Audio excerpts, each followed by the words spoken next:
나무 아미타불. 단 하루의 과시를 위해 평생의 빚을 지고 축복이 되어야 할 결혼식이 어찌하여 원망과 상처만 남기는 자리가 되었는가? 이것이 진정 복을 짓는 길입니까? 아니면 쌓은 복마저 흩어버리는 어리석음입니까? 오늘 이 성철은 이 혼탁한 세상 속에서 허례허식 후이리후이식이라는 이름의 업보 예보와 그로 인해 고통받는 인연들에 대해 이야기하고자 합니다. 불자 여러분 안녕하십니까? 성철입니다. 지난 한 주간 세상에서는 수많은 결혼식이 열렸습니다. 저 또한 세상을 살피며 여러 결혼의 소식을 접했습니다. 한 주에 대여섯 개의 결혼식이 열리는 것도 보았습니다. 그 경비가 얼마나 클지는 여러분도 짐작하실 겁니다. 하지만 오늘 제가 말하고자 하는 것은 돈 이야기가 아닙니다. 바로 보여주기식 혹은 과시라는 우리 사회의 그릇된 현상에 대한 것입니다. 본래 결혼이란 두 사람과 두 가정이 기쁨으로 하나가 되는 신성한 의식입니다. 어른들은 젊은이들을 만날 때마다 언제 국수 먹여줄 거냐 물으며 그들의 결합을 진심으로 축복했습니다. 일생에 단 한 번뿐인 결혼식이기에 모두가 화려하고 성대하게 치르고 두 사람이 백년해로하기를 바라는 마음은 예나 지금이나 같을 것입니다. 그래서 첫 결혼은 참으로 성스럽고 중요한 의미를 가집니다. 나중에 이혼하고 재혼을 하더라도 첫 결혼처럼 성대하게 치르는 경우는 드뭅니다. 그만큼 처음이라는 것은 소중하기 때문입니다. 그런데 바로 그 일생에 단 한 번이라는 생각 때문에 사람들은 무리를 해서라도 남들만큼 남들보다 더 화려하게 결혼식을 치르려고 합니다. 남에게 뒤처지는 것을 두려워하는 마음이 보여주기식 결혼이라는 현상을 낳은 것입니다. 첫째, 너도 나도 크고 비싼 호텔이나 웨딩홀에서 결혼식을 하려고 경쟁합니다. 어떤 이들은 11월에 결혼하고 싶었지만 도시의 유명한 웨딩홀 예약이 꽉 차서 몇 달 심지어 1년을 기다려야 했다고 말합니다. 좋은 날을 잡는 것은 물론이요. 하객들이 직장 핑계를 대고 빠지지 못하도록 일부러 주말에 식을 올립니다. 초대 손님의 90% 이상이 참석해야 주최 측의 체면이 선다고 생각하기 때문입니다.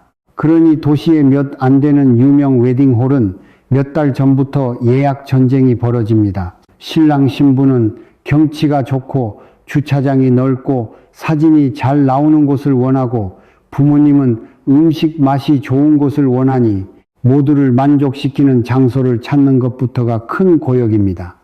결국 어디서 결혼해? 라는 질문에 저희 알파벳 웨딩홀에서 해요 라고 답하며 으쓱대고 싶은 과시욕 때문입니다. 둘째, 웨딩카와 하객 수송 차량으로 경쟁합니다. 어떤 차를 쓰는지 몇 대의 차가 동원되는지로 서로를 평가합니다. 그 집 아들 결혼식에 외제차가 100대는 왔더라 하는 식의 이야기는 우리가 무엇을 위해 결혼식을 하는지 잊게 만듭니다. 우리는 본질을 잊고 연극 무대만을 생각하고 있는 것입니다. 여러분은 지금 어디에서 이 본문을 듣고 계십니까? 댁내의 편안한 TV 앞이신가요? 혹은 손안의 작은 전화기이신가요? 어느 곳에 계시든 여러분과 가정의 건강과 재물이 늘 함께하기를 기원합니다. 특히 돈 문제, 즉 축의금과 관련된 문제는 더욱 심각합니다. 5성급 호텔에서 결혼식을 올리려면 음식값이 비쌀 수밖에 없습니다. 한 사람당 식대가 10만 원이 넘어가니 하객이 최소 10만 원 이상 축의금을 내야 겨우 본전치기를 한다는 계산이 나옵니다. 하지만 어찌 모든 사람이 그렇게 할 수 있겠습니까? 은퇴하신 어르신들은 나는 3만 원밖에 못 내겠네 하실 수도 있습니다. 그러면 다음날 SNS에는 5성급 호텔 와서 3만 원 내고 간 사람이라며 망신을 주는 글이 올라오고 10만 원 냈는데 먹을 건 하나도 없더라며 음식 사진을 찍어 불평하는 글이 올라옵니다. 축복의 장이 되어야 할 결혼식이 어쩌다 돈을 계산하고 서로를 비난하는 시장판이 되었습니까? 비싼 곳에서 결혼하라고 누가 강요했습니까? 그것은 당신들의 선택이었습니다. 좋은 며느리, 좋은 사위를 얻는 기쁨에 비하면 약간의 손해는 감수해야 하는 것 아닙니까? 어찌 하객들 머릿수대로 돈을 계산하려 합니까? 그러니 애초에 호화롭게 결혼식을 치를 생각이라면 찾아와 주는 것만으로도 감사히 여기고 축의금 액수에 연연하지 마십시오. 이런 문화 때문에 많은 어르신들이 결혼식 초대를 부담스러워합니다. 한 주에 서너 개의 청첩장을 받으면 과거에 은혜를 입었던 사람의 자식 결혼식만 겨우 가고 나머지는 아프다는 핑계를 대고 이 3만 원만 봉투에 넣어 미리 전달합니다.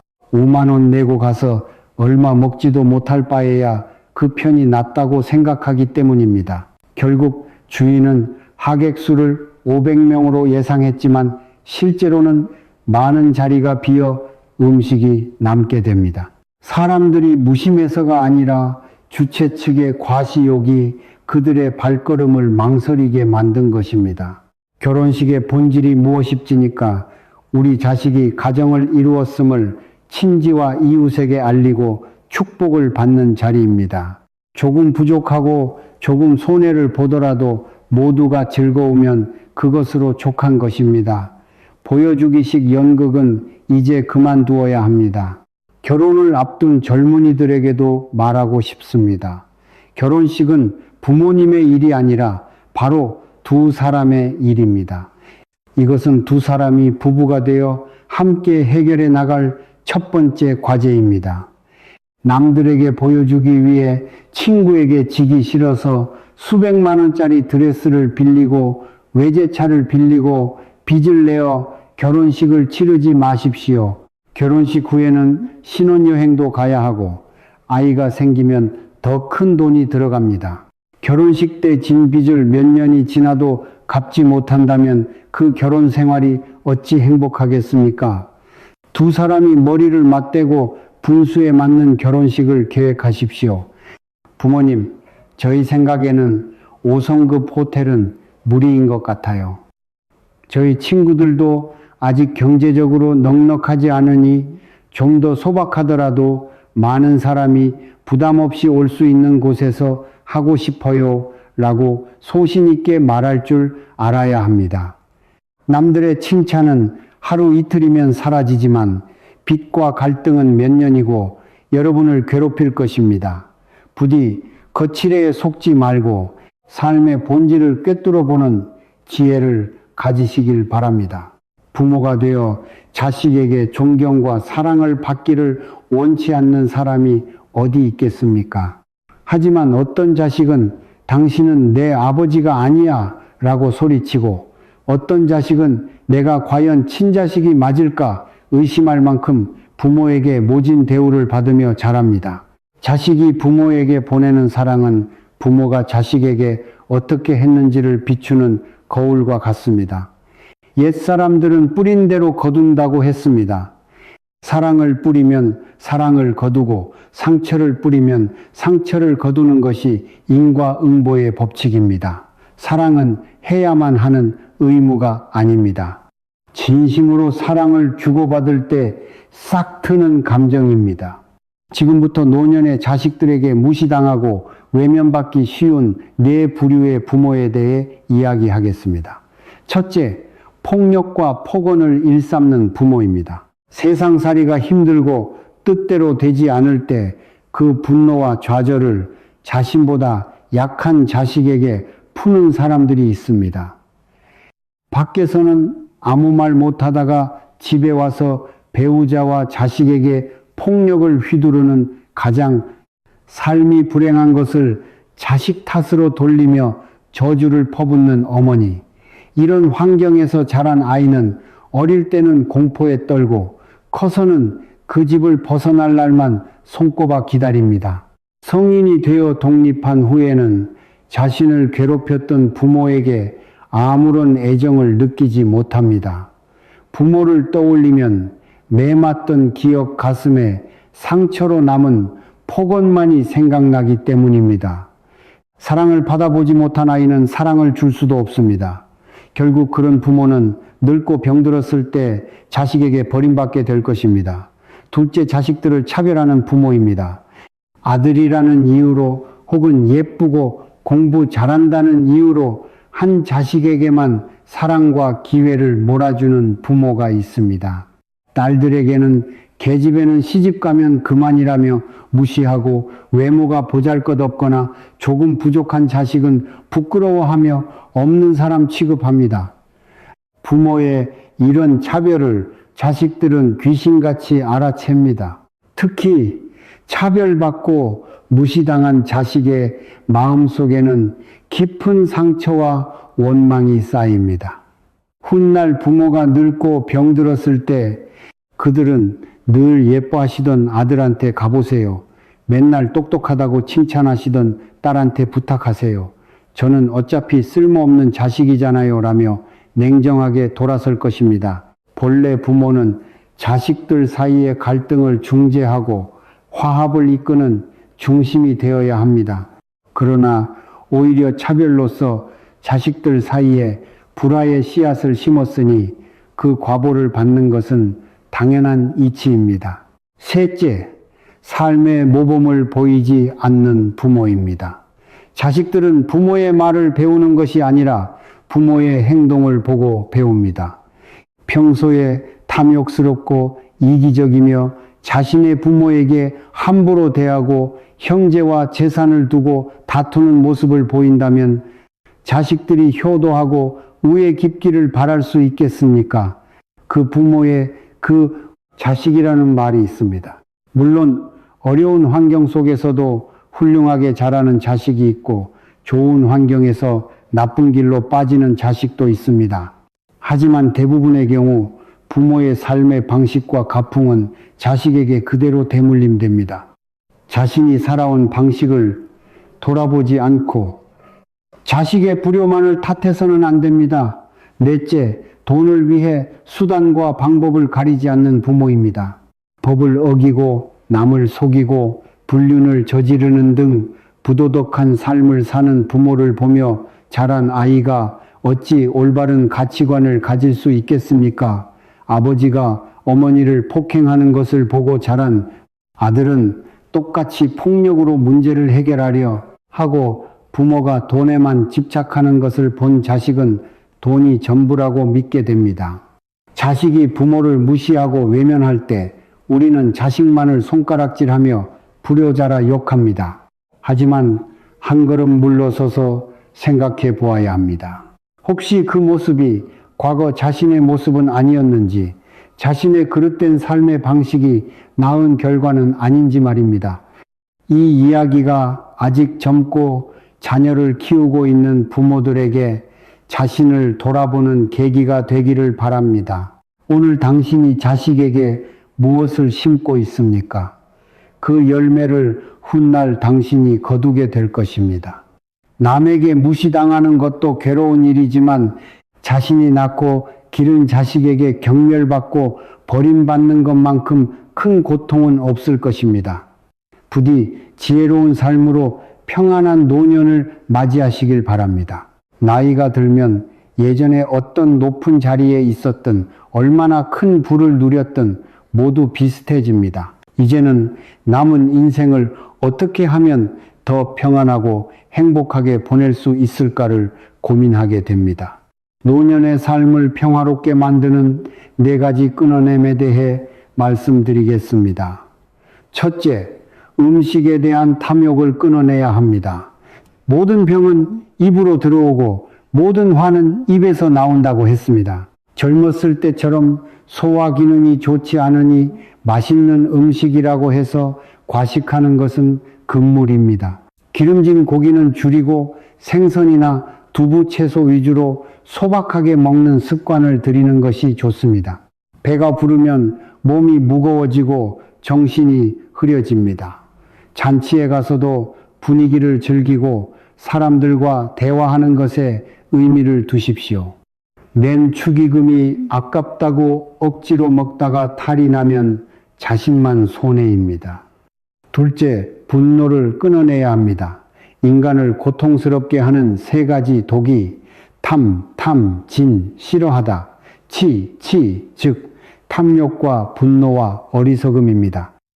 특히 분노는 혈압을 오르게 하고 심장에 무리를 주어 건강을 해치는 주범입니다. 나이가 들면 자신과 다른 자식 세대의 가치관을 이해하고 존중해야 합니다. 자식의 말 한마디에 버럭 화를 내고 혈압을 올리는 것은 스스로를 해치는 어리석은 짓입니다. 명상이나 산책을 통해 마음의 평온을 유지하고 화가 날 만한 상황은 미리 피하는 지혜가 필요합니다. 마음이 변하지 않으니 세상의 온갖 변화에도 흔들리지 않는다. 신북된 잉만 뺏는 자세로 살아가십시오. 셋째, 불필요한 참견 오지랖을 끊어내야 합니다. 세상에는 세 가지 일이 있다고 합니다. 나의 일, 남의 일, 그리고 하늘의 일. 우리는 자신의 일에만 충실하면 됩니다. 이웃이나 자식의 일에 함부로 끼어들어 내 생각에는 이렇다며 충고를 늘어놓지 마십시오.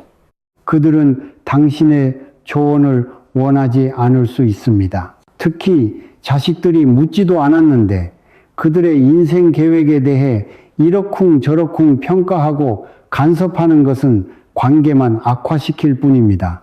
남의 일에 신경 쓸 시간에 자신의 건강을 돌보고 자신의 집안을 정돈하는 것이 훨씬 현명합니다. 인생이라는 무거운 짐을 지고 가면서 남의 짐까지 대신 지려고 하지 마십시오. 불필요한 것들을 내려놓을 때 삶은 비로소 가벼워집니다. 넷째, 자식의 삶에 대한 과도한 간섭을 끊어내야 합니다. 자식들은 이미 성인이며 자신들의 삶을 스스로 책임질 수 있는 독립된 인격체입니다.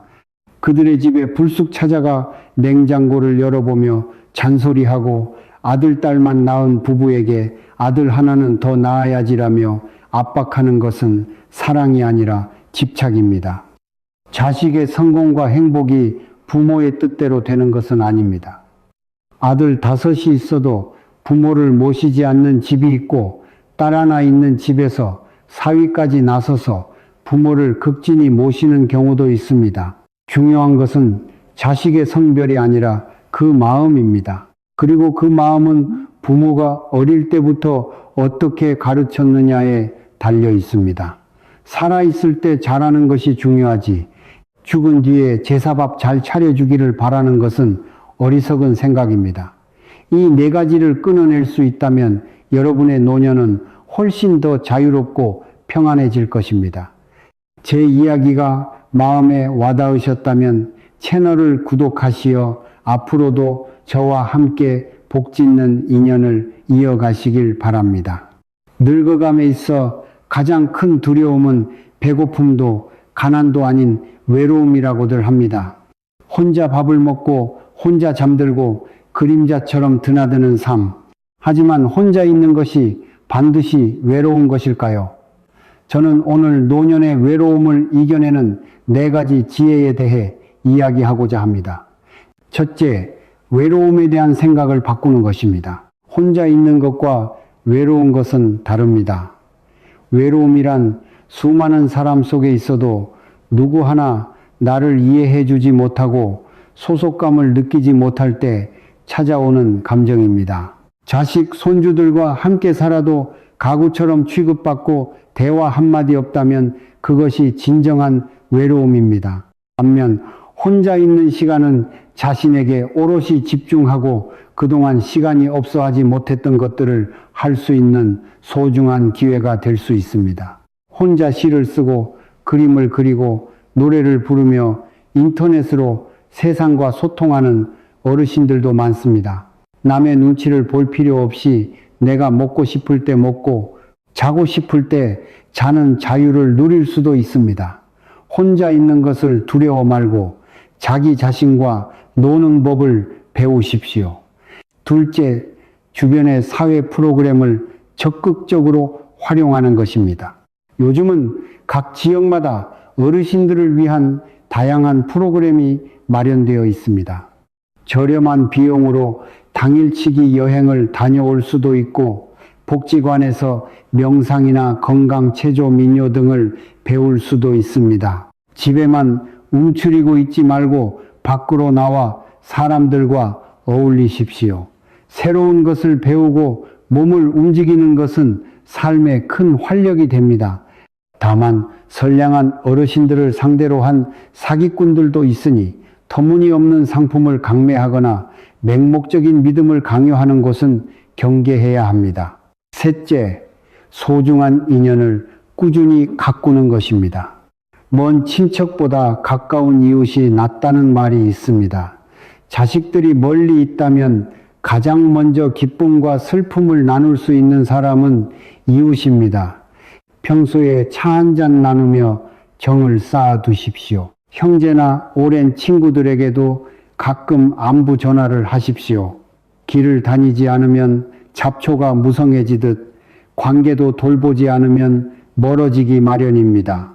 자식이나 손주가 먼저 연락해 주기를 기다리지 말고 먼저 전화를 걸어 밥은 먹었니?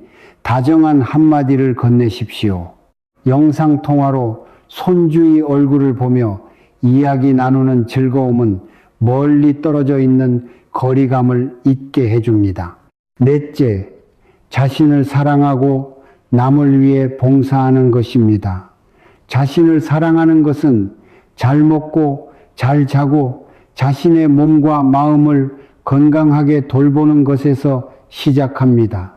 그리고 더 나아가 내가 가진 작은 재능이나 시간을 이웃과 사회를 위해 나누는 것에서 큰 기쁨을 찾을 수 있습니다. 수해 지역 이재민들을 위해 주먹밥을 만드는 할머니의 손길에서 우리는 주는 것이 곧 받는 것이라는 진리를 봅니다. 남을 돕는 것은 결국 자신을 돕는 일이며 그 과정에서 느끼는 보람과 행복은 어떤 것으로도 살 수 없는 귀한 것입니다. 남에게 꽃을 선물하면 내 손에 향기가 남는다고 했습니다. 모든 것은 결국 자기 자신에게 달려 있습니다. 몸은 부모님이 주셨지만 괴롭고 행복하고 배고프고 배부른 것은 다 자기 하기 나름이다. 가만히 앉아 외롭다고 한탄만 할 것이 아니라 스스로 즐거움을 찾고 사람들과 관계를 맺고 세상에 보탬이 되는 일을 하십시오. 그러면 당신의 노년은 결코 외롭지 않고 마지막 순간까지 의미 있고 충만할 것입니다. 나무 아미타불. 지금 이 영상을 보고 계신 여러분, 혹시 나이가 어떻게 되시나요? 댓글로 한번 남겨주시겠어요? 오늘 제가 들려드린 이야기는 어떠셨나요? 마음에 깊은 울림을 주었나요? 혹은 공감이 되셨나요? 저는 이 영상을 시청하고 계신 모든 분들의 삶에 늘 평안이 가득하기를 진심으로 기도하고 또 바랍니다. 오늘 함께 나눈 이 지식 혹은 내용에 대해 여러분은 어떤 생각을 가지고 계신가요? 댓글을 통해 자유롭게 여러분의 생각을 나눠주세요. 마지막으로 모든 분들이 항상 건강하시고 마음의 평안을 얻으시기를 진심으로